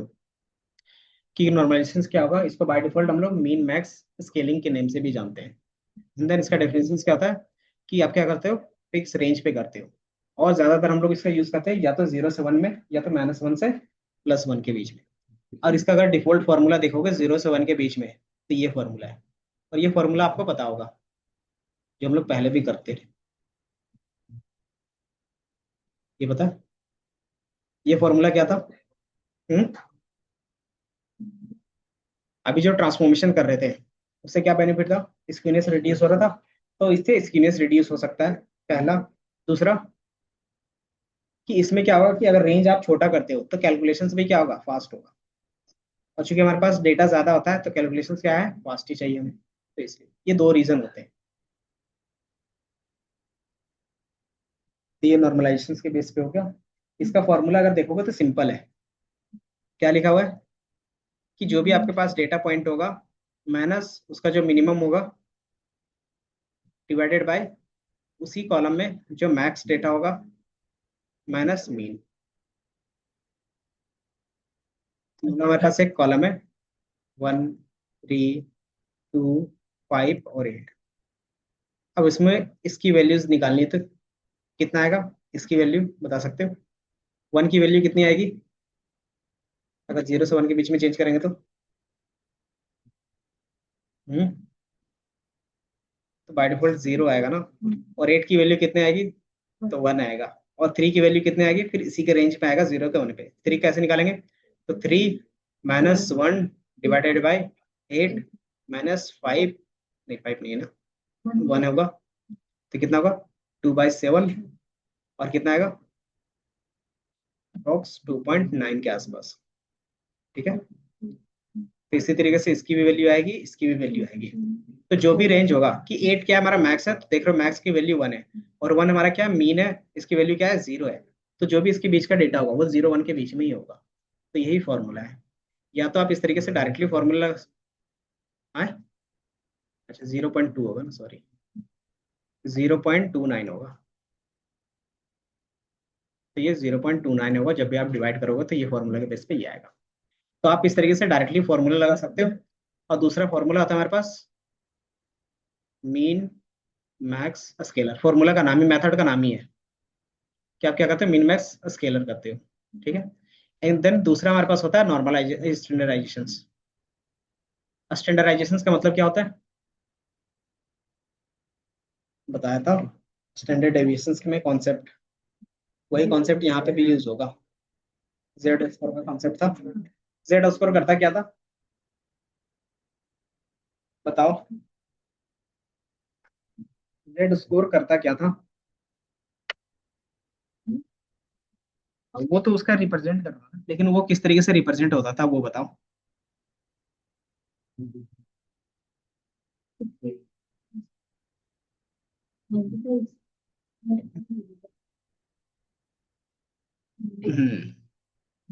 तो अगर आपको लगता है कि मेरा वैल्यू इस तरीके से है, अब उसको क्या करना है? मुझे इस तरीके से स्टैंडर्ड डेविएशन में क्या करना है? कन्वर्ट करना है। तो क्या होगा हमारे पास? कि जेड स्कोर होगा। तो जेड स्कोर जो होता है ना, वही हमारा क्या होता है? स्टैंडर्डाइजेशन होता है। तो स्टैंडर्डाइजेशन सिंपल होता है कि उसमें जो हमारा मीन होगा वो 0 हो जाएगा, और स्टैंडर्ड डेविएशन 1 हो जाएगा। ठीक है। तो ये दो चीजें कॉन्सेप्ट स्टैंडर्डाइजेशन में होगा। तो सेम चीज अगर आप देखोगे तो यहाँ पे भी आपको दिखेगा।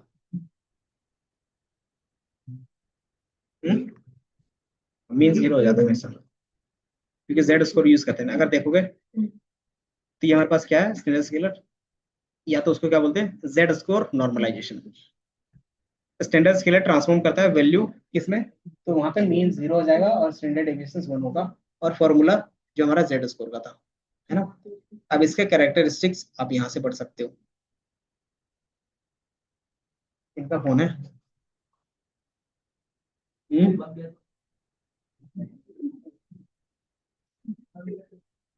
कनेक्ट क्यों कर रहे हो, पहले ये बताओ। हम्म,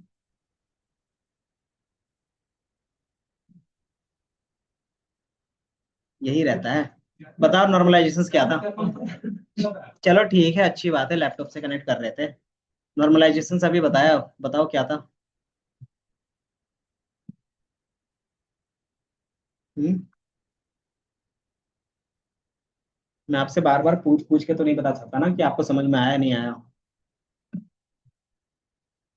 क्योंकि फिर यही रहता है ना कि मैं बार बार नहीं पूछूंगा। क्यों? क्योंकि मुझे पता है कि अब तुम नहीं पढ़ने वाले, तो फिर मैं क्यों पूछूंगा।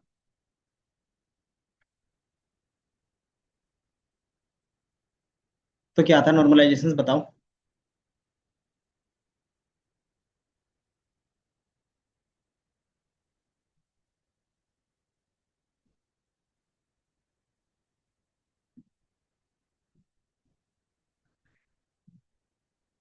मैक्स मिन तो नॉर्मलाइजेशन था, आगे बताओ।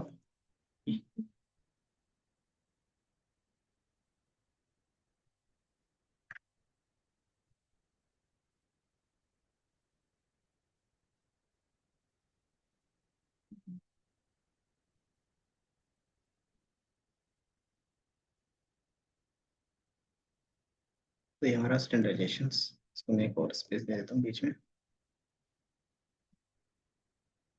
इस तरीके से नॉर्मलाइजेशन, स्टैंडर्डाइजेशन। और अगर आप गूगल में भी सर्च करोगे तो नॉर्मली आपको क्या होगा कि डिफरेंस मिल जाएगा। ठीक है। इसके कैरेक्टरिस्टिक्स क्या होंगे? ये ज्यादातर सुटेबल किसके लिए होता है? तो उन्होंने दे दिया है केएनएन एल्गोरिदम्स के लिए होगा और न्यूरल नेटवर्क के लिए होगा। देन अगर स्टैंडर्ड स्केलर यूज करें तो वो किसके लिए ज्यादातर सुटेबल होता है? तो लॉजिस्टिक रिग्रेशंस के लिए होगा, सपोर्ट वेक्टर मशीन्स के लिए होगा और लीनियर रिग्रेशंस के लिए।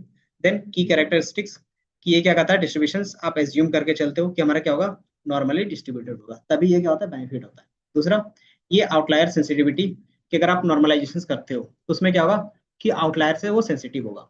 अगर आप क्या कहते हो स्टैंडर्डाइजेशन करते हो तो वो क्या होता है, रोबस्ट होता है। रोबस्ट मतलब कि उसमें अगर आउटलायर है तो वो क्या करेगा, बाईपास कर देगा उसको। सिंपली रेंज, तो आपको रेंज पता है कि नॉर्मलाइजेशन के क्या था, एक स्पेसिफिक रेंज होता है। देन स्टैंडर्डाइजेशन का क्या होगा कि कोई भी फिक्स रेंज नहीं होगा, कि वो क्या होगा जीरो से इन्फिनिटी, क्या होता है माइनस इन्फिनिटी से प्लस इन्फिनिटी में कोई भी जा सकता है। देन ये किसके लिए, कौन सा एल्गोरिदम के लिए कौन सा सुटेबल है, तो आपको यहाँ पे मैंने बता दिया था। तो यही चीज पूछा जाता है कि नॉर्मलाइजेशन स्टैंडर्डाइजेशन होते क्या है और इसका यूज क्यों है। तो हो सकता है कि पांच आपको क्या पूछेगा, डिफरेंसेस पूछ सकते हैं, तो आप इसी में क्या कर सकते हो, यूज कर सकते हो। ठीक है। ये तो ये सब है। अब इसको इम्प्लीमेंट कैसे कर सकते हैं? तो मैंने बताया था डायरेक्टली फॉर्मूला यूज कर लो तो भी इम्प्लीमेंट हो जाएगा। और बाय डिफॉल्ट हमारे पास क्या होता है, ये एक्स्ट्रा टूल्स होते हैं प्री प्रोसेसिंग का। तो प्री प्रोसेसिंग का जो मिलेगा आपको, यहाँ पे क्या होगा, साइकिट लाइन के अंदर भी रहेगा। तो अगर आप देखना चाहोगे तो मॉडल्स के अलावा हमारे पास क्या है, प्री प्रोसेसिंग का स्टेप्स है। तो उसके रिलेटेड जितने भी मेथड्स है आपको इसके अंदर मिल जाएंगे। तो जैसे आप इसमें से क्लिक करोगे, मिल जाए, तो आपको यहाँ पे भी दिख रहा होगा application transforming input data such as tax, और जितने भी एल्गोरिथम्स हैं। तभी हम लोग क्या कर रहे थे, ट्रांसफॉर्म भी कर रहे हैं। तभी बाय डिफॉल्ट हम लोग टेक्स्ट में काम नहीं कर रहे हैं, उसके अलावा जो है इसमें से काम कर रहे हैं। इंटरनेट के ये दिख रहा है। तो प्री प्रोसेसिंग के स्टेप्स तो आपको पहला यहीं पे दिखेगा, दिख रहा है स्टैंडर्डाइजेशन। तो यहाँ पे स्टैंडर्डाइजेशन कैसे कर सकते हो, तो प्री प्रोसेसिंग का यूज करके, और प्री प्रोसेसिंग के अंदर क्या रहेगा, स्टैंडर्ड स्केलर रहेगा। और नॉर्मली डेटा डालना चाहते हो तो उसके हमारे पास क्या होगा, एक फिट मेथड होगा। उसका काम सिर्फ क्या होता है कि उसका मीन फाइंड करना और उसको जीरो करना और उसका स्टैंडर्ड डेविएशन सोन करना। तो ये हमारा क्या रहेगा, पूरा काम रहता है। तो मैंने बताया किस तरीके से कर सकते हो। तो सिंपली फ्रॉम एसके लर्न, कि अब हम क्या यूज करने वाले हैं, एसके लर्न डॉट, कि उसके अंदर हमारे पास क्या है, एक और मेथड, ये क्या होता है, पैकेज है किस, प्री प्रोसेसिंग का। और प्री प्रोसेसिंग से क्या क्या इंपोर्ट करेंगे, सिर्फ स्टैंडर्ड स्केलर, और एक और कौन सा था, मीन मैक्स। ये कॉलम में बाय डिफॉल्ट होता है, हाँ करना पड़ेगा। पिप इंस्टॉल साइकिट लन लिखोगे कैसे, तो ये पूरा लिखना पड़ेगा, पिप इंस्टॉल साइकिट लन, ये इतना लिखना पड़ेगा आपको।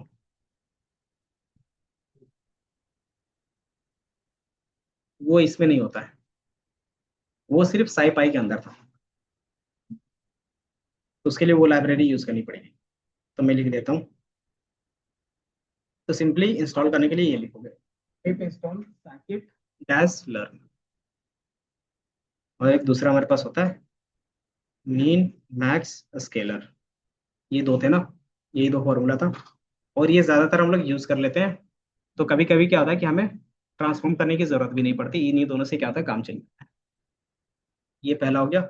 अब इसमें हमेशा क्या होगा कि जितने भी हमारे पास साइकिट लर्न के मेथड्स है उसके अंदर एक फिट मेथड होगा। कि जितने भी साइकिट लर्न के एल्गोरिदम्स होंगे ना, सबके अंदर क्या रहेगा, एक फिट मेथड होगा। उसका काम सिर्फ क्या रहेगा, कैलकुलेशंस करना। जैसे आप ट्रेनिंग करोगे तो भी क्या करते हैं, फिट कर रहे हैं। अगर आपको क्या करना है, स्केलिंग करना, तो भी क्या करोगे, फिट करोगे। तो सबके अंदर वो मिलेगा। अब मुझे क्या करना है, मीन मैक्स, मैं फेयर का ही ले लेता हूँ, डीएफ फेयर। अब फेयर का वैल्यू देखोगे तो क्या दिख रहा है कि आपको नॉर्मल रेंज पे दिख रहा है ना। अब इसको क्या कर सकते हो आप, 0 से 1 के बीच में चेंज कर सकते हैं। तो कैसे कर सकते हैं बताओ। क्योंकि ये हमारा क्या है कि आपको एक चीज याद रखना है कि मैंने बताया था, क्लास एंड फंक्शंस दोनों में क्या डिफरेंस होता है, क्लास और मेथड में।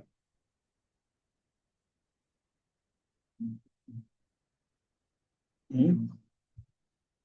और उसका जो क्या है, पहला लेटर यहाँ पे अगर कैपिटल दिख रहा है उसका मीनिंग क्या है।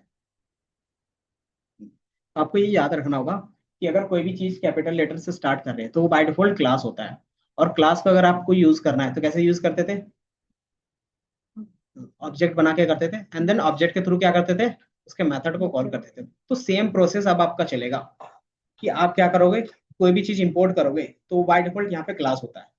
और जो क्लास है उसका क्या बनाना पड़ेगा, ऑब्जेक्ट बनाना पड़ेगा। एंड देन आप क्या करोगे, उसके बाद कोई भी मेथड उसके अंदर यूज कर लोगे। ये समझ में आया नीतीश। तो सिंपली अगर मान लो कि मैं मीन मैक्स स्केलर का ऑब्जेक्ट बनाना चाहता हूँ तो कैसे बनाते थे ऑब्जेक्ट, याद है ऑब्जेक्ट कैसे बनता था, कि एक वेरिएबल का नाम कि मीन मैक्स में रख देता हूँ, और उसके अंदर क्या करते थे, मीन मैक्स स्केलर, और ये हमारा क्या हो गया, ऑब्जेक्ट बन गया। अब उस ऑब्जेक्ट को क्या कर सकते हो आप, अगर स्टैंडर्ड का भी है तो बाय डिफॉल्ट रहने देते हैं। अब ये हमारा क्या हो गया, मीन मैक्स का बन गया। अब इसके अंदर जो मेथड है उसको डायरेक्टली आप क्या कर सकते हो, कॉल कर सकते हो। तो क्या लिखते थे, mean max,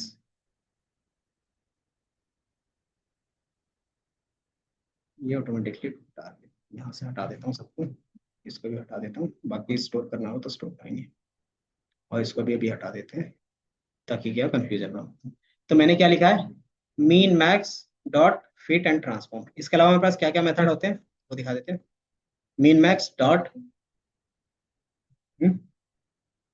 mean max scalar का सिंपल काम होता है कि जो भी आपके पास डेटा होगा उसकी वैल्यू को 0 से 1 के बीच में कन्वर्ट कर देना।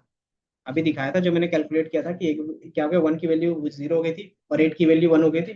तो सेम चीज हम लोग यहाँ पे कर रहे हैं, किसके थ्रू, तो हमारे पास जो प्री डिफाइंड लाइब्रेरीज है उसके थ्रू। तो अगर आप देखोगे तो आपके पास क्या है, फिट एंड ट्रांसफॉर्म, एक फिट का भी होगा, ये दिख रहा है। तो फिट एंड ट्रांसफॉर्म का क्या मीनिंग होता है और फिट का क्या मीनिंग होता है वो हम लोग देखेंगे। फिट एंड ट्रांसफॉर्म, फिट का मतलब होता है कि वो सिर्फ फाइंड करेगा कि उसका मीन क्या होगा और उसका स्टैंडर्ड डेविएशन क्या होगा। और फिट एंड ट्रांसफॉर्म क्या करेगा कि वो फाइंड करने के साथ ट्रांसफॉर्म कर देगा। हाँ, नहीं, वो सॉरी, वो फाइंड करेगा कि उसका मिनिमम वैल्यू कौन सा है और मैक्सिमम वैल्यू कौन सा है। क्योंकि हम मीन मैक्स कर रहे हैं तो उसमें क्या होगा कि वो फाइंड क्या करेगा कि उसका मीन वैल्यू कौन सा है और मैक्स वैल्यू कौन सा है। तो ये सिर्फ फिट के थ्रू होगा। फिट एंड ट्रांसफॉर्म का मतलब क्या हो गया कि वो फाइंड भी करेगा और साथ ही साथ जितना भी कॉलम में डेटा है उसको चेंज कर देगा। ये तो अभी क्या होगा, आपको याद है ना कि ये टेम्पररी होता है, इसको जब स्टोर करोगे तो परमानेंट हो जाएगा। नहीं, अभी कोई भी चीज चेंजेस नहीं होगा, ये सिर्फ क्या होगा आपके पास,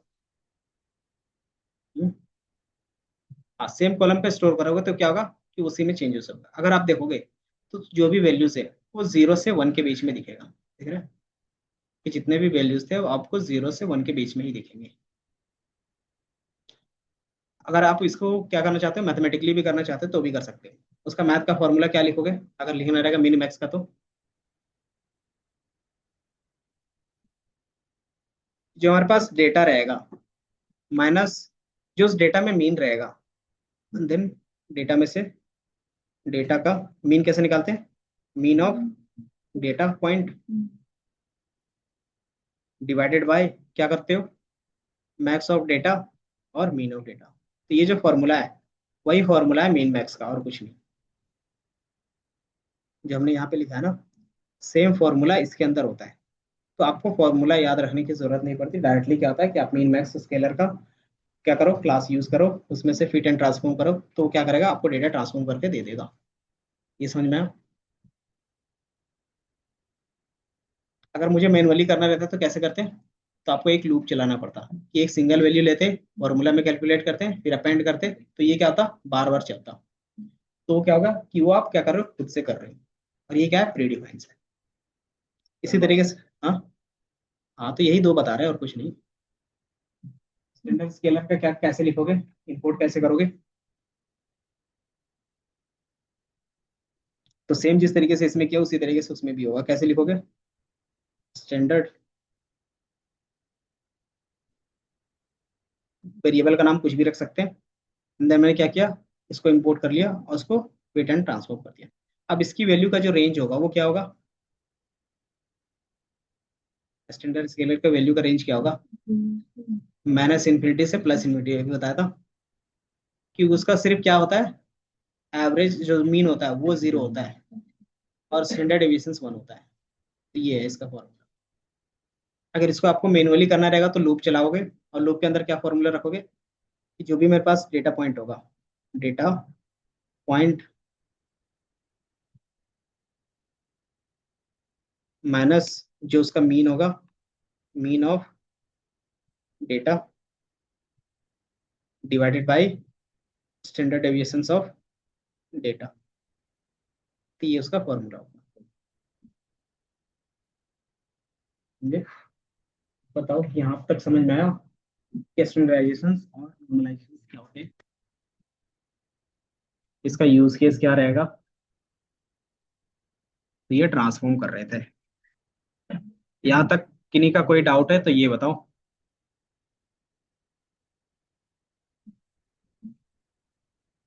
बाकी ये धीरे धीरे लाइब्रेरीज आपको याद होने लगेगी कि प्री प्रोसेसिंग क्या होता है, उसके अंदर क्या चीजें होंगी। प्री प्रोसेसिंग जब हम एमएल एल्गोरिथम को ट्रेन करने से पहले जो काम करते हैं उससे रिलेटेड जितने भी मैथ्स के फॉर्मूलाज फंक्शन है वो आपको इसके अंदर मिल जाएंगे। तो ये हमारा क्या था, प्री प्रोसेसिंग का पार्ट होता है। ठीक है, इसमें बेसिकली आप क्या करते हो, डेटा में मैनिपुलेशंस और चेंजेस करते हो। तो पहला आप क्या करते हो, स्केलिंग करते हो, और दूसरा सिलेक्शन करते हो। तो दूसरा इसके बाद जो कॉन्सेप्ट रहेगा फीचर सिलेक्शंस का रहेगा, और एक इनकोडिंग का रहेगा। इनकोडिंग का मतलब क्या होता है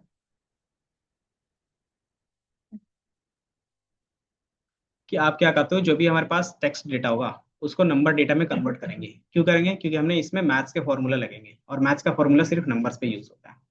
तो वो एक इनकोडिंग का सिस्टम देख लेंगे। और फीचर सिलेक्शन, फीचर सिलेक्शन का मतलब क्या हो गया कि कौन सा कॉलम हमारे एमएल के लिए इंपॉर्टेंट होगा नहीं होगा वो चेक करने का तरीका। देन फिर क्या करेंगे, मॉडल ट्रेन करेंगे। ठीक है, फिर नेक्स्ट क्लास आपका कब कब है, सैटरडे। Saturday same timing. हाँ, इस वीकेंड तो क्लास होगी, नेक्स्ट वीकेंड का देखेंगे फिर नेक्स्ट वीकेंड। इसके बाद का जो आगे का होगा वो सैटरडे को होगा। समझे?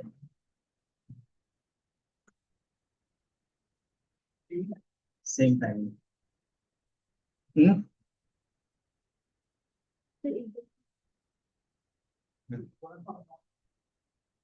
10:30 तो कर दिया।